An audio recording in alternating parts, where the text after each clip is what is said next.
I am ready! GMA Weather, serbisyong totoo ng GMA News.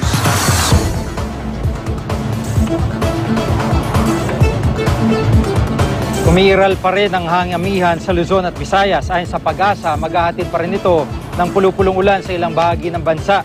Dahil dyan, naglabas ng babalang Pag-asa para sa northern and eastern seaboard ng northern Luzon. Maaring umabot ng higit sa 4 na metro ang taas ng alon dyan. Kaya iwasan mo ng pumalawot ang mga may malilit na sasakyang pandagat. Base sa datos ng The Weather Company, makakaranas ng ilang mahinang ulan sa ilang bahagi ng Katimugan, Luzon bukas. Maliwalas naman ang nalalabing bahagi nito. Sa Metro Manila, mababa ang posibilidad ng pag-ulan.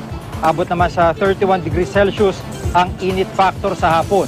Sa Visayas, makakaranas ng mahina rin na pag-ulan. Sa Mindanao, may posibilidad ng pulu-pulong pag-ulan, lalo na sa Caraga Region, habang mas maliwalas na panahon ang asahan sa iba pang lugar dito. At para po sa iba pang weather update, bisitahin ang www.imready.ph o hanapin sa I Am Ready page sa Facebook, Twitter at Instagram. Magplano para sigurado, I Am Ready, serbisyong totoo ng GMA News.